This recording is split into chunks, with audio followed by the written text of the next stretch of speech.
Welcome everybody to the Rolla Public Library's latest installment of the Missouri Bicentennial Series.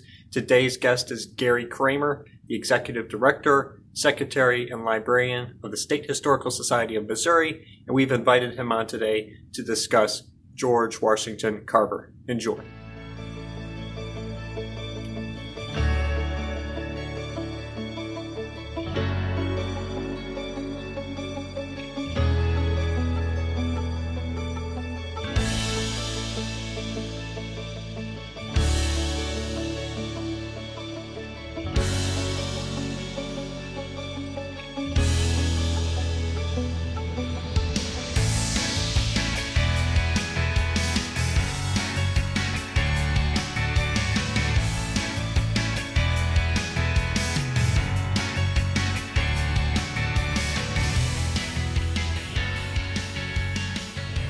Gary Kremer has been the Executive Director of the State Historical Society of Missouri since 2004. He has either written, co-authored, or co-edited several books, including Race and Meaning, The African American Experience in Missouri, James Milton Turner and the Promise of America, George Washington Carver, A Biography, and George Washington Carver in His Own Words. He taught history at Lincoln University in Jefferson City and also at William Woods University in Fulton. Between 1987 and 1991, he was the state archivist for Missouri. Today, he joins us here at the Rolla Public Library for a conversation about the legacy of George Washington Carver and his life as reflected in his own writings. Welcome aboard, Gary. Good to be here. Thanks for having me. So, could you just give us a general idea about what George Washington Carver is best remembered for? Well, in the public imagination, his name is most often associated with peanuts. There's much more to him than that. There's a reason for that. There's a reason he's associated with peanuts. But I think in the broader sense, he's thought of as, first of all, an African-American, a former slave from Missouri, who was educated at one of the country's best agricultural schools, Iowa State, in the late 19th century. And became an agricultural scientist who introduced a lot of Southern farmers to ways of conserving the soil without using commercial fertilizers, of diversifying their crops. And later in his life, actually became involved in what was called the Chemergy movement, which was the forerunner of the creation of things like ethanol and the use of grain and biodegradable products to produce fuel and plastics. Now, what are some important events that happened to both Carver and his mother here in Missouri? Well, Carver was born in Newton County, Missouri, which is way down in the southwest portion of the state. We're not certain of the exact date of his birth. I think it was probably 1864. His mother was a slave owned by an older white couple, Moses and Susan Carver. Sometime during the late stage of the Civil War, perhaps in 1864, rebel bushwhackers essentially invaded the farm of the Carvers. The rumor had been that Moses Carver had gold hidden somewhere, and supposedly these marauders were looking for gold. They didn't find the gold, but they kidnapped George's mother and young George. George was only about 6 months old. And they rode off with them, probably into Arkansas. And subsequently, Moses Carver enlisted the aid, at least the local tradition is that he enlisted the aid of a nearby farmer to try to recover the slave, Mary, George's mother, and also George. Supposedly this farmer went into Arkansas, found young George, never found the mother. And again, the folklore is that Moses Carver traded a thoroughbred racehorse Again, I'm not sure of the accuracy of this, but the folklore is that he traded a racehorse for the return of the 6-month-old baby, who by this time was quite sickly, and some accounts indicate that he was near death, perhaps suffering from pneumonia, and was returned to the Carver farm. At that time, we're near the end of the Civil War. George had an older brother named James, and so he never saw his mother again.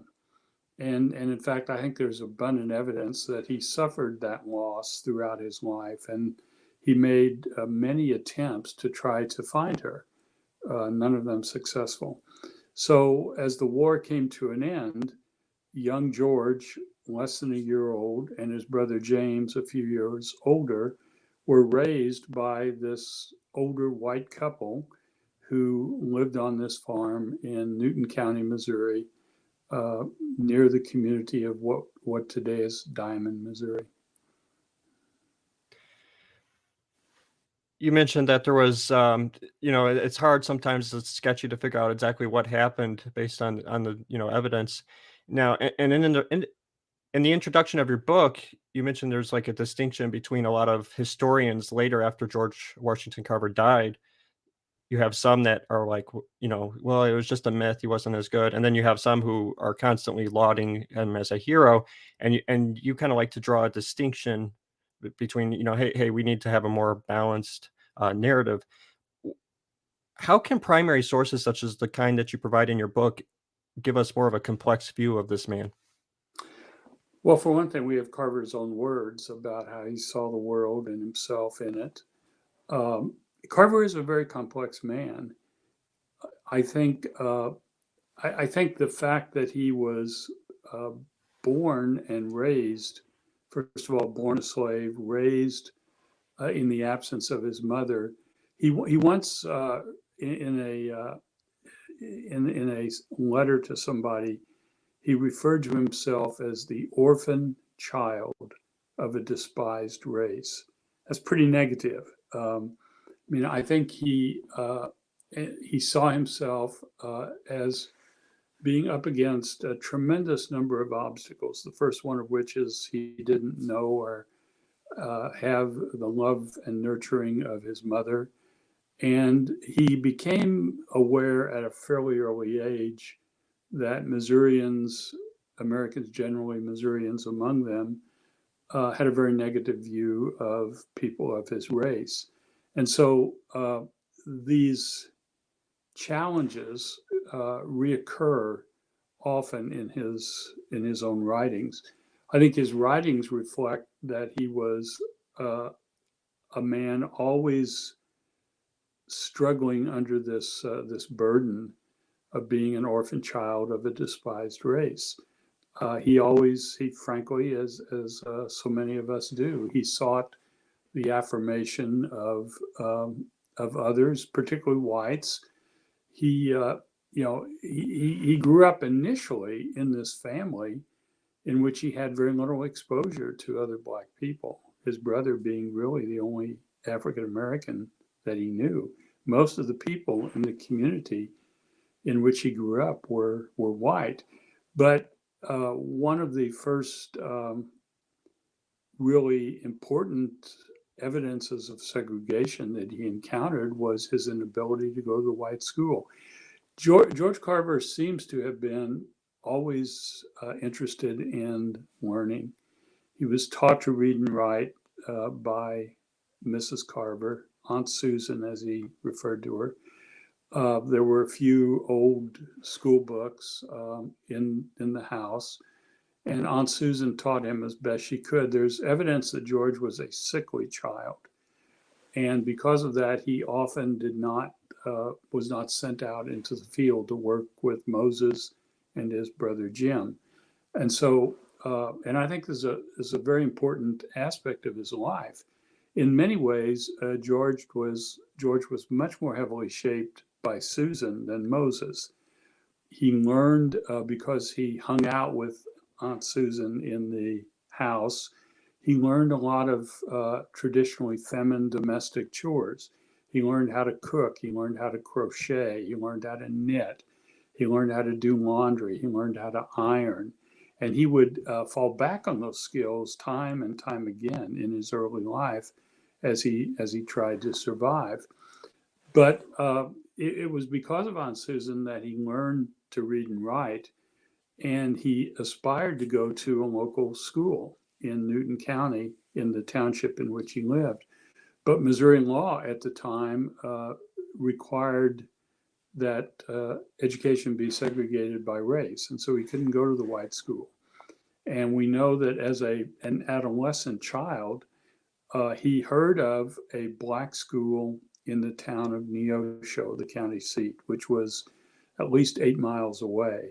I'm not sure if he had ever been to Neosho. I think he probably had with the Carvers, but it's striking to me to think of a kid, probably 12 or 13 years old, uh, you know, putting his few possessions into the equivalent of a backpack, folding them into a bag and walking, leaving home with the blessings of the Carvers.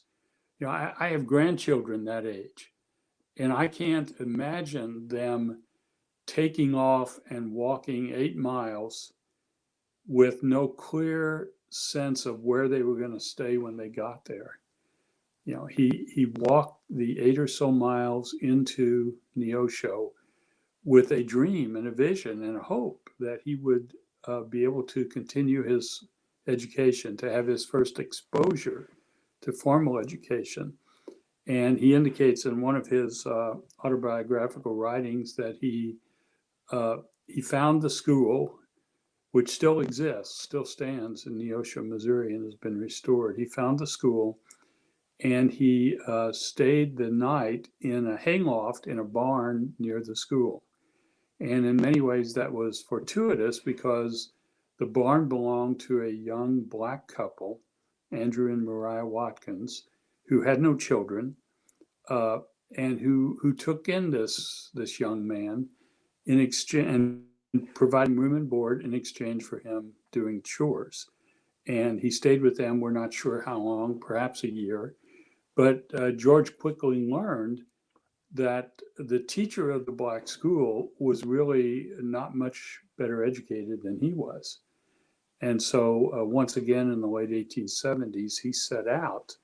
At that time, there were groups of people coming up out of the South, black people, as part of what historians called the Great Exodus out of the South after the end of Reconstruction, when the federal troops in the South leave, the federal troops that are there to protect black civil and political rights leave. Significant amounts of segregation and hostility toward blacks occur, and many blacks begin to flee the South. It's the first real mass migration of blacks out of the South. And many came through Missouri, overland. And it's possible, I think it's likely, that he joined one of these groups coming through on their way to Kansas. These were people who perceived Kansas as the promised land because of Kansas's historic association with John Brown and the anti-slavery movement.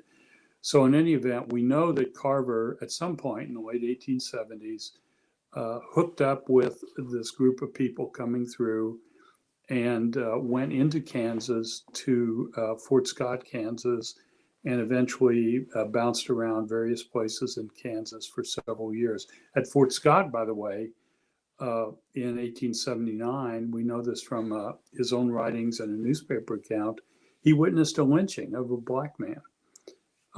So by this time, Carver is a teenager, and it was clearly traumatic for him. So traumatic that he left that town and never went back, and moved, I think, from there to Olathe. But again, spent a significant amount of time wandering around Kansas and continuing his formal education there. And at one point, he even tried his hand at homesteading in Ness County, built his own sod hut, and he lived there for a number of years until he was driven out by the harsh winters and the droughts of the Kansas prairie. What did George study in terms of formal education? Well, when he I think he just got the regular grammar school education as a young man. There is some evidence that he had some tutorial teaching from a person who had studied formal painting. And he seems to have had some training, pardon me, as a musician. But mostly he just had a regular education that kept him thirsting for more. And by the late 1880s, early 1890s, he had developed skill as a painter and as a musician, parts of his life that we don't even think about. And his wanderings took him to Iowa, to Winterset, Iowa, where he encountered a white couple who were, quite frankly, taken by this young man. They saw some of his paintings. He sang for them, and they encouraged him to continue his formal education. And he was reluctant to do this because he had had an experience at a college in Kansas where he had applied, Highland College, and been accepted sight unseen. But when he showed up to attend classes, the registrar or whoever it was simply said to him, obviously there's been a mistake. The school does not accept Negroes and never will. And so he was very dispirited by that. And he was reluctant to try again. But the Milhollands, Dr. John and Mrs. Helen Milholland, encouraged him to continue his formal education. And so he went to Simpson College to study painting.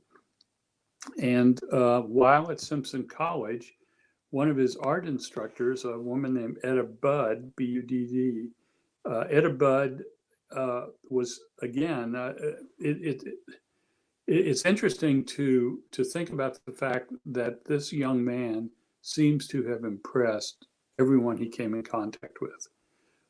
People who wrote about him, and some of these friendships he retained literally for life.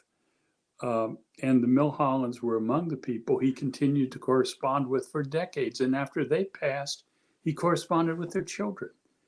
But he studied with Miss Budd, and she became concerned that this young Black artist would have a difficult time in a white world making a living as an artist. And by this time, he had had a long evidenced interest in plants. Even as a young child, he said in one of his writings that he had been regarded as the plant doctor of the community. He loved plants. He nurtured plants. He seemed to have a green thumb. And because Etta Budd realized this, and because many of his paintings were still lifes of plants, she encouraged him to go to Iowa State College, which was at the time, and was then and still is, at Ames, Iowa, but at the time was regarded as one of the premier cutting edge schools of what was then called scientific agriculture in the country. And as it happened, her father was one of the instructors there. And so Carver takes her advice, moves to Ames, Iowa, where he, at Iowa State, is the only Black student, initially encounters some pretty severe hostility, racial hostility, but again, eventually wins people over. Throughout his travels, he seems to have made his living by doing those kinds of things that Aunt Susan had taught him. He took in laundry, he cooked, he did ironing, that sort of thing, macrame, embroidery. And he continued to do that at Iowa State, and he eventually acquired an undergraduate degree in agriculture, and then he completed a master's degree, studying under a really well-renowned mycologist, a scientist who studies plant diseases, and graduates from Iowa State with a master's degree in 1896. You keep mentioning that George had this way with people where he would like win them over. What is it about his personality or about the way he worked that kind of brought people onto his side, or at least helped bridge the gap between what he wanted to do and how other people could help him? Well, I can't say that I can tell you for certain because I never met him, but I met a lot of people who knew him. And they all talked about his absolute sincerity, his humility, his honesty, his evident search for truth and for knowledge. He seems to have been just a genuine person who loved other human beings, did not see people on the basis of race or class. Uh, I interviewed a lot of people who knew Carver, and I interviewed them 40 or 50 years after they had last seen him. And I was struck by the response they gave me, the obvious love and admiration they had for this man who they hadn't seen or talked to, who had been dead for decades. But they were still moved, sometimes to tears, in talking about him and the impact he had on their lives. One of the places that George Washington Carver is best known for is the Tuskegee Institute. Could you tell us what that is and what role did Carver play in it? Well, Tuskegee Institute was established in the early 1880s, and the dominant figure associated with Tuskegee in those early years was Booker T. Washington, who had been himself born in slavery and was committed to the notion that African Americans needed to learn vocational skills that would allow them to make a living in the world of the segregated South. He created this college in Tuskegee, Alabama, and by the mid 1890s, he was looking to create an agricultural school there. A lot the students there were. This was not a traditional college in the academic sense, where the liberal arts were taught. This was a school of training for the trades, how to become a cobbler, how to become a carpenter, how to become a stonemason or a brick mason, and so forth. And by the mid to late 1890s, Booker T was looking to create a new agricultural farm or an agricultural college. And he heard about this black man at Iowa State. Again, Iowa State was the most distinctive training ground for scientific agriculture in the country. And so he wrote to George Washington Carver and tried to recruit him to come down to Alabama to run this new agricultural school. And it's a very interesting correspondence because Carver played cool. First of all, Carver had never been to the South except for that period when he was kidnapped as an infant. So he had no real personal knowledge of the South. He had spent his life in the Midwest. He had no knowledge, really, no extensive knowledge of working with other black people. But he plays kind of cagey with Booker T, and he hints that he's got other offers, and so this courtship went on through correspondence, and Carver would try to. At one point, he borrowed some of his one of his professors' letterhead, and he wrote this letter to Booker T. Washington on Iowa State letterhead, and he said something to the effect that, you can see from my letterhead that I have an an important position here. And like, it's going to take a bit to attract me away from here. So this dance went on for a while. And finally, he accepted Booker T's offer, which was essentially to come and work at Tuskegee for the grand sum of $1,000 a year and room and board. At that time, Tuskegee faculty members lived on campus in the dormitories, and the unmarried men and women shared a room. So there would be two faculty members sharing a dormitory room. So Carver arrives, and first of all, he writes letters back to Iowa. He's terribly disappointed, first of all, at what he sees. He's used to the lush greenery of Iowa, and he gets to Alabama, and all he sees is cotton. He sees depleted, eroded soil. I'm sure the hot temperature didn't help, and he initially is just depressed that he's in this place that is unfamiliar to him, and he's not used to being. I think at that time, Macon County was about 90% Black, Macon County, Georgia. And again, this is something he's not at all familiar with. And he quickly is at odds with Booker T. Washington. Booker T. was a strong taskmaster who ran Tuskegee with an iron hand. And Carver, for example, he's offered this room to share with another person. Well, Carver says that won't do.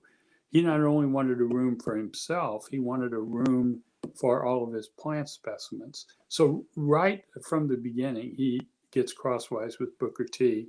And that tension remained for the next almost 20 years until Booker T's death in 1915. They had constant conflicts. Booker T. Washington often didn't think Carver was attentive enough, was methodical enough, wasn't producing enough. Booker T. wanted to measure everything at the end of the day. You know, how many new crops, how many new head of cattle, and so forth. And in some ways, George Washington Carver was a piddler and a putterer who, when he still loved to paint, and when the mood struck him, he just wanted to take off and go paint. And I think that really bothered the very meticulous Booker T. Washington a lot. And Carver didn't help the situation. He was tone deaf in many ways to Booker T's concerns. At one point, he wrote a letter, I can't remember now if it was to Booker T or to the Board of Trustees. And he essentially says, look, guys, I came down here to help my people in the South, and I don't intend to stay very long. I want to eventually go back and take up what he called his brushwork, his painting. So the least you can do is make my life comfortable for the brief period I'm here with you. We can imagine how that's settled with somebody like Booker T. Washington. Like, wait a minute, you don't intend to be here very long, and you just want us to make your life more comfortable while you're here. And Carver also had a tense relationship with many people on the faculty. Most of the faculty had been trained at Hampton Institute in Virginia. They were people of the South. There were people like Booker T. Here was this man who was regarded by many as, and rightfully so, as a man who had come primarily out of a white society and who didn't know or understand the ways of the Black South. And so from the beginning, Carver, there was tension. Although he did continue to live in a dormitory his entire stay at Tuskegee. He died in 1943, so from 1896 to 1943, almost 50 years, he lived in a dormitory on the campus of Tuskegee. And he took most of his meals in the cafeteria. Although when he didn't, I interviewed one woman who told me that Carver, when he didn't like what was being served in the cafeteria, he would cook his own meals over a Bunsen burner in his dormitory room. And he would, he was always investigating new foodstuffs, new plants, new ways of cooking things. And this woman told me that one time she was walking past Carver's door, and this just most god awful odor was coming out of his room, and he was cooking up some concoction of greens, and he hailed her to come in and to try this, and she felt like she couldn't avoid tasting this concoction. But as she said to me in an interview, this was just awful. She had to pretend it was good, but she did not stay to partake of the meal with him. So he's very eccentric in that regard. He never married. He had no children. His life was his work, and his work was his life. He was a deeply religious man, and a lot of even his viewpoints on what we would science, conservation, it was very much shaped by his religious views.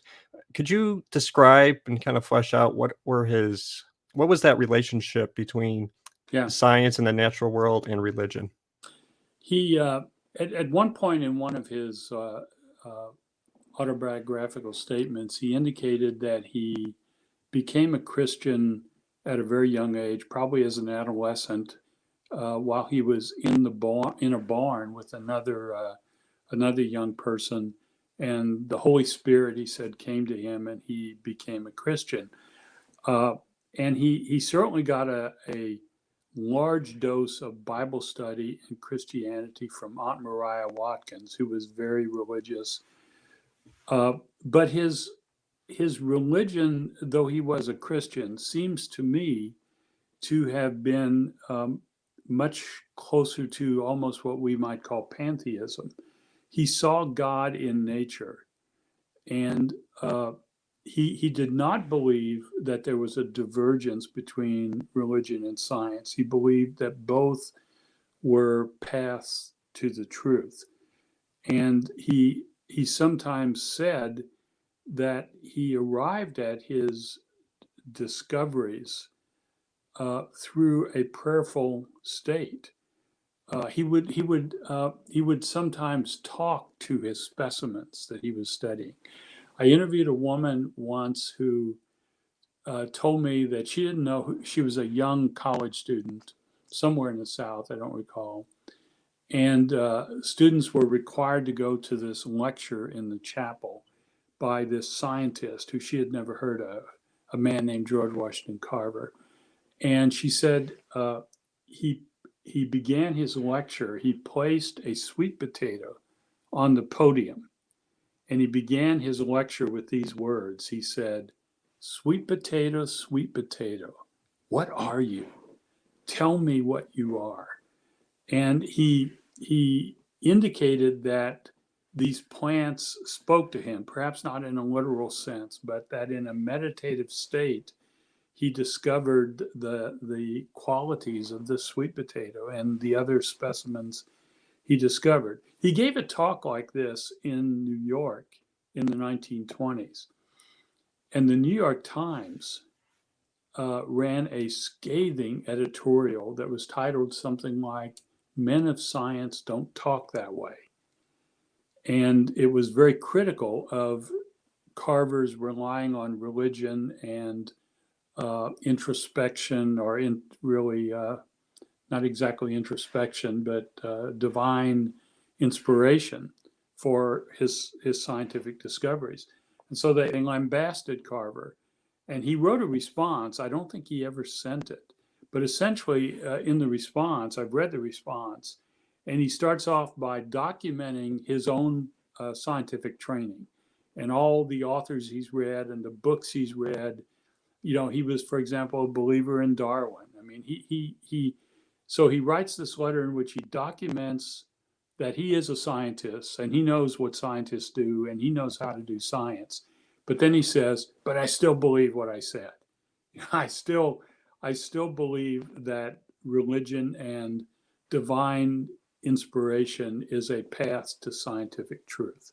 And so because of this, many fundamentalist religious writers by the 1920s began to see Carver as kind of a hero of theirs, and in fact began to write about him as a man of God who did not make a distinction between science and religion. I think had they known more clearly more about him, for example, in that he was a believer in Darwin's theory of evolution, they might not have been quite so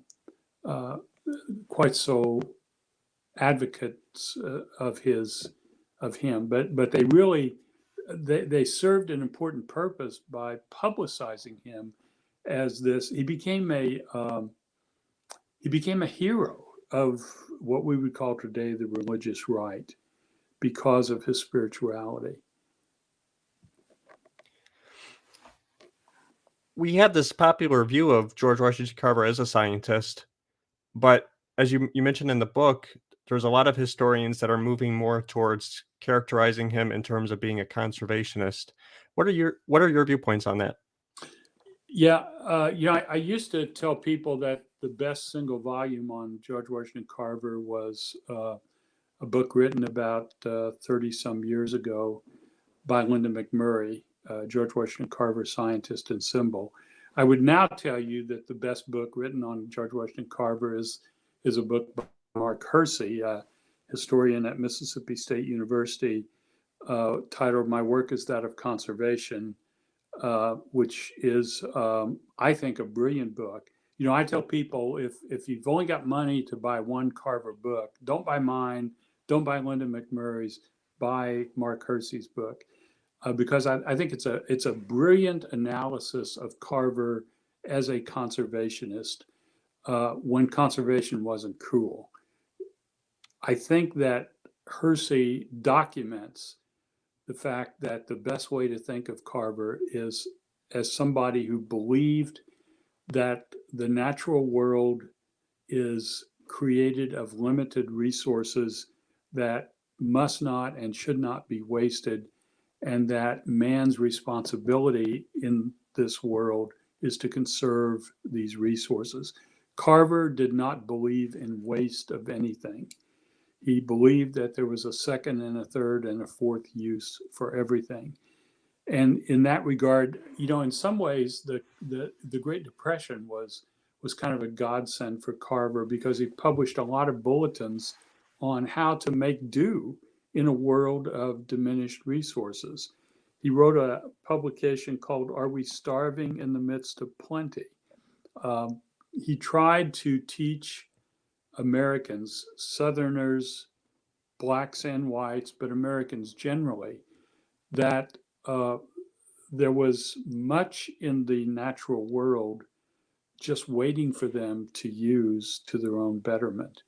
And so in that regard, I think Carver truly is a conservationist. I think that is his great message to Americans of the 21st century. Rather than remembering Carver as the peanut man who created 101 uses for the peanut, I think Carver should be remembered as a conservationist who understood the limits of our natural resources and how to conserve them and to use them wisely. That part about the peanut, I mean, he was almost a myth in his own time. He was a myth in his own time.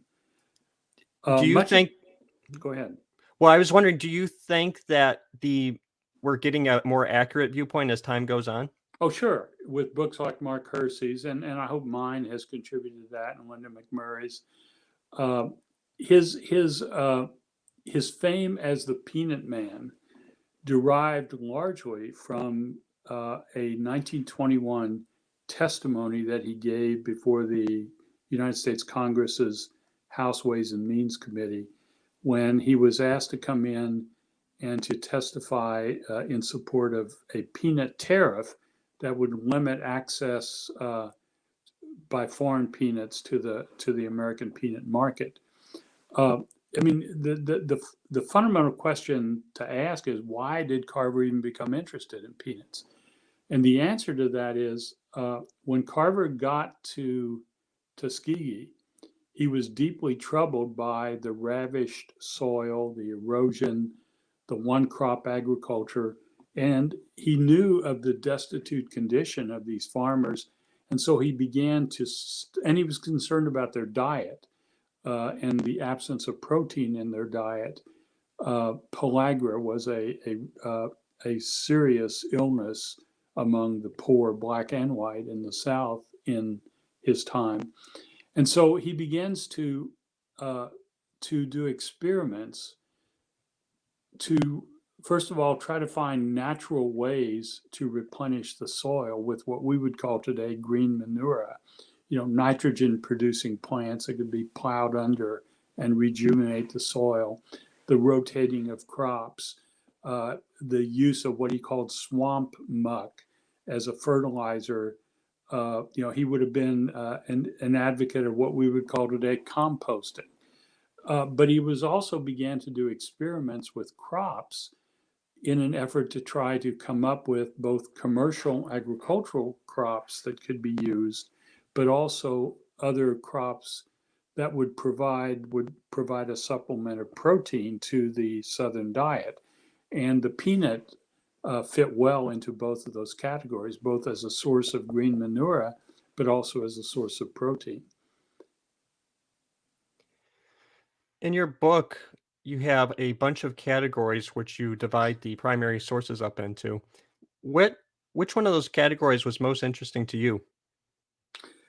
By far, my favorite chapter and my favorite, the thing I discovered that surprised me the most about Carver is a chapter that I called Carver and His Boys. And this is a chapter about the relationships, the friendships that Carver had primarily with young white men in the 1920s and 30s and even into the early 1940s.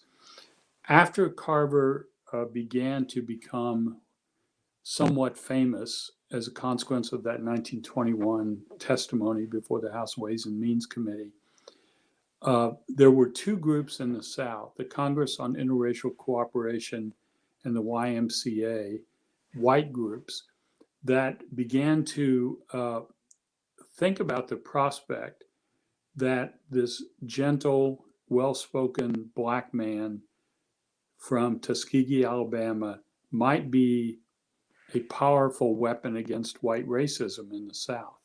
And so they engaged Carver to speak to white, primarily YMCA youth camps throughout the South. So he would, beginning in 1921-22, he began, especially in the summer, to go to these YMCA camps that were attended by white teenage and early 20s men, the descendants of slaveholders, by the way, in many cases. And he would speak to them. And invariably, and this goes back to the point of his captivating personality. And by the way, Carver was not, in a traditional sense, a powerful personal speaker. He had a very effeminate, high-pitched voice. He was not a Martin Luther King, but there was something about his personality and deliver that attracted people to him. And inevitably, after delivering one of these talks, one or more of these young men would come up to him and engage him in conversation. And in many cases, these young men would ask him, may I write to you? Is it okay if I correspond with you? And they developed these letter writing friendships. And eventually he would invite them to come to all black Tuskegee for multiple day stays. I mean, imagine that, what that must have been like. These young white teenage boys, they would be put up in the headquarters of where the Board of Curators, the Board of Trustees were kept. But they're at all black Tuskegee, Alabama. And so I found these probably hundreds of letters between Carver and these boys, and I turned that into a chapter. And they're extremely powerful, they're emotive, they're affectionate even.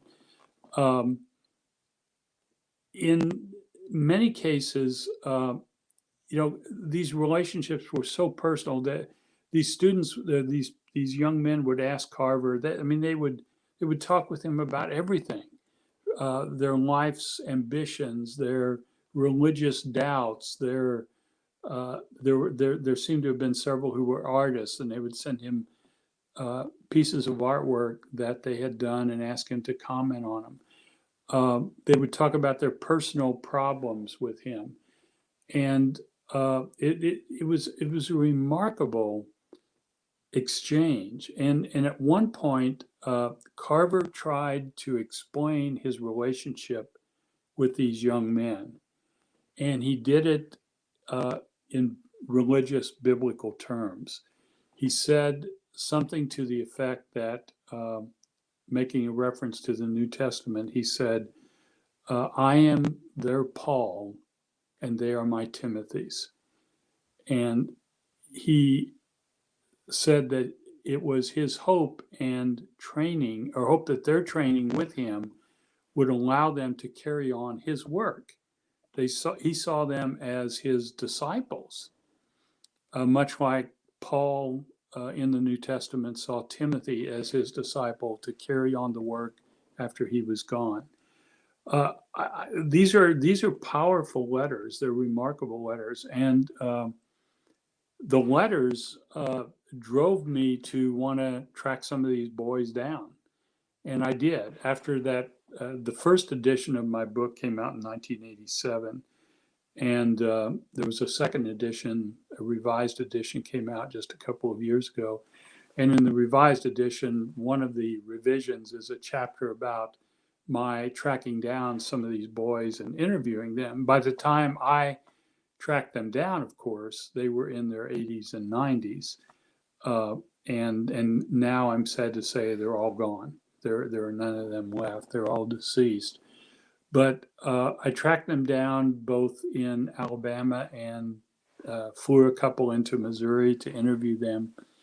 And again, these were really powerful stories that these men told about. One man I interviewed had met Carver, I think in 1921 or 22. I interviewed him 60 some, almost 70 years later. And he still was profoundly moved. He said he brought a book with him and he asked if he could read a poem on camera, because he said Carver would take these young men into his, he called it his study, his room in the dormitory, and read poetry to them. And in this particular instance, what this man wanted to read was not exactly a poem. It was from a book by the Harlem Renaissance writer James Weldon Johnson. And this is a book called God's Trombones, which is a collection of sermons by James Weldon Johnson that Johnson collected. And this particular sermon was a sermon called Go Down Death. And this man wanted to read this on camera, and he begins reading it. And the poem begins, and it's a poem about a black washerwoman in Georgia, that God tells Death to get on his white charger and go down to Georgia and rescue Sister Caroline from this life of drudgery. And so Death gets on his white steed, and he goes down into Georgia, and he rescues this woman.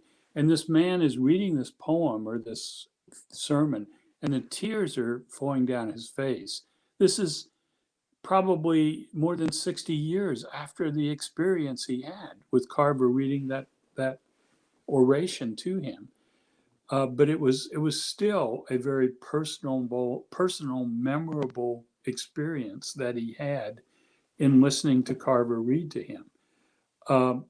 So that was just, for me, the most personal and wonderful experience of being able to experience George Washington Carver through the memories and the eyes of these boys who had been befriended by him in the 1920s and 30s.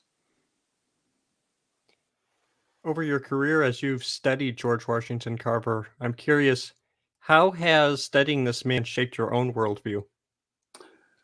Well, I'd like to think it made me a better person, but that might be more than George Washington Carver could even take on. I think, first of all, I should say that when I took on this project now 40 years ago, I had no interest in George Washington Carver. George Washington Carver and Booker T. Washington in the 60s and the 70s were not subjects of great interest of people who were in Black studies. Many people thought of them as Uncle Toms. Many people thought of them as too accommodating to whites. And in perfect honesty, I took on the project of cataloging Carver's letters in the summer of 1981, I believe, as an alternative to teaching summer school. It seemed like a better deal to me than teaching summer school. And the National Park Service was looking for somebody who was teaching at a HBCU, a historically Black college or university, to catalog this collection of Carver letters. And so I was teaching at the time at Lincoln University and HBCU in Jefferson City, Missouri, and I decided to take this on with no real interest in George Washington Carver, but I got hooked in reading his letters. And I suppose you could say, 40 some years later, I'm still hooked. So one of the lessons Carver has taught me is not to make prejudgments about people before you know enough about them. I did not have the proper respect for Carver that I should have had before I engaged him through his letters. And I learned to respect and frankly love the man through the reading of his letters. I'd like to think that Carver has made me something of a conservationist. I'd like to think that Carver has taught me of the limitations of the natural resources in this world we occupy and the need to conserve those resources. I'd like to think that Carver has taught me of the value of thinking of religion and science as both paths to truth, not ways of looking at the world that are in conflict. And finally, I'd like to think that Carver has helped me to see the world not through the lens of race, but through the lens of our shared humanity. So in that regard, in those regards, I think George Washington Carver has taught me a lot, and I think will continue to teach me throughout the remainder of my life. And as we wrap up, I'm just wondering, what do you hope readers get from reading books such as the kind we've discussed today, and where can people find these books? I think all of the books I've mentioned, McMurray's, Mark Hersey's, mine, can all be found in virtually any library. You can also find them in easy to acquire places like Amazon and Barnes and Noble and so forth. So they're readily available. And in fact, the 1987 book I did on Carver has never gone out of print. It's remained a very popular book. I think there's a growing interest in Carver because of his identification with the conservation movement. I think that, and I hope that Carver will continue to be a source of inspiration for the present and future generations of Americans. And I've even forgotten the first part of your question now. Oh, that's great. And then I'm wondering, what are you just hoping that people get from reading the books? Yeah. Well, my hope is that people will come to a much deeper understanding of George Washington Carver than thinking of him as the Peanut Man. I hope they will come to understand his role in scientific agriculture and the efforts at replenishing the soils of the South, of getting the Southern economy away from the staple crop of cotton. Also, I think more than anything, I hope they will come to understand through Carver and his writings the need for conservation and the fact that the world we live in, the natural world, is limited in its resources and cannot continue to provide us with an endless supply of resources that we just use up and waste. So, Gary, I understand that you have an upcoming book coming out. Could you tell us a bit about that? Yes, I have a book coming out within the next month, probably in late October, early November, a book called This Place of Promise, a historian's perspective on 200 years of Missouri history. This is a book that was conceived as a way of commemorating the bicentennial of Missouri statehood. August 10th, 2021 was the 200th anniversary of Missouri statehood. And so this is a book reflecting on the meaning of Missouri over those 200 years. What is it meant to be a Missourian and how that meaning has changed over the course of 2 centuries. The book will be published by the University of Missouri Press and should be widely available within a month or so. Well, thank you, Gary, for being on the program here. This is part of our series of author interviews related to interesting people from Missouri. And Gary, do you have anything that you want to conclude with? No, I appreciate the opportunity to talk about George Washington Carver, and thank you very much. You're welcome, and thank you.